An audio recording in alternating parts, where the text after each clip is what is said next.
Assalamualaikum warahmatullahi wabarakatuh. Halo teman-teman, balik lagi di video Learning Journal mata kuliah Public Speaking. Nah, pada Learning Journal kali ini saya akan membahas sedikit tentang materi yang saya pelajari di pertemuan ke-5, yaitu mengenai public speaking dan beberapa profesi yang berkaitan dengan public speaking.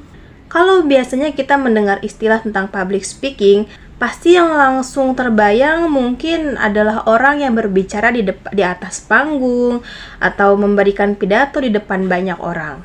Padahal sebenarnya public speaking tidak selalu seperti itu. Dalam kehidupan sehari-hari pun kita sering melakukan public speaking. Misalnya ketika presentasi di kelas, menyampaikan pendapat saat diskusi, atau menjelaskan sesuatu kepada sekelompok orang. Dari materi yang dipelajari, public speaking pada dasarnya adalah kemampuan menyampaikan pesan kepada orang lain secara lisan di depan audiens. Namun, dalam praktiknya, public speaking tidak hanya sekedar berbicara saja.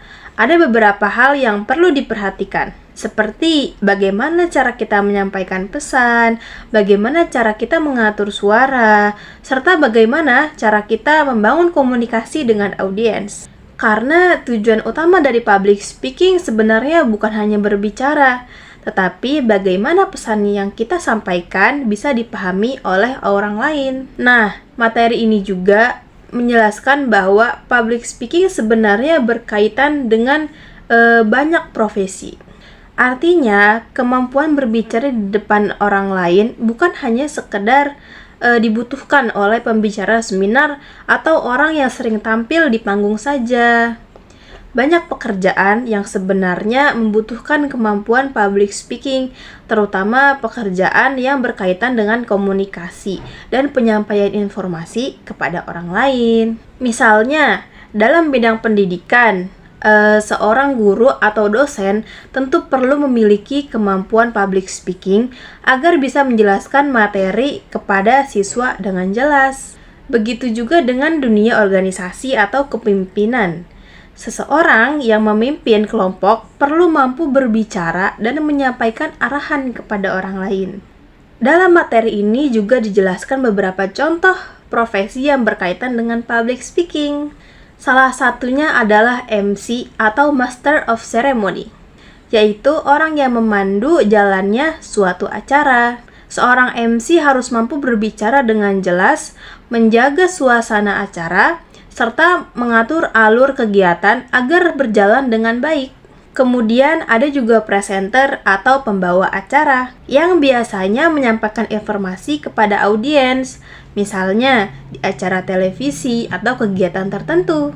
Selain itu, ada juga motivator, yaitu seseorang yang memberikan motivasi dan inspirasi kepada orang lain melalui penyampaian pesan yang membangun.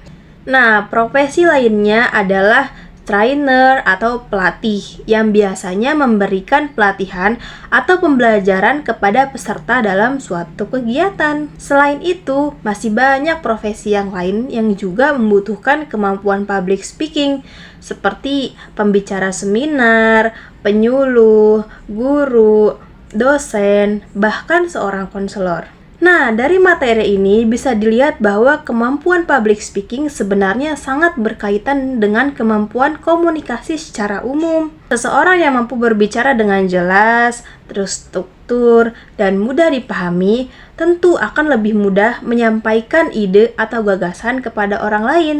Karena itu, kemampuan ini menjadi salah satu keterampilan yang penting untuk dilatih, terutama bagi mahasiswa yang nantinya akan banyak berinteraksi dengan orang lain dalam dunia bekerja.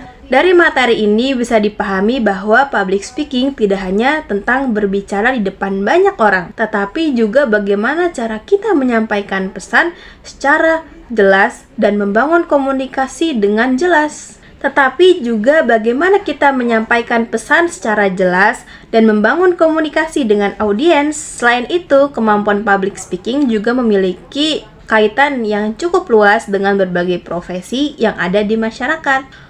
Oke teman-teman, segitu aja materi pada Learning Journal ini yang bisa saya sampaikan. Semoga bermanfaat. Sampai jumpa di Learning Journal berikutnya. Terima kasih yang sudah menonton. Wassalamualaikum warahmatullahi wabarakatuh.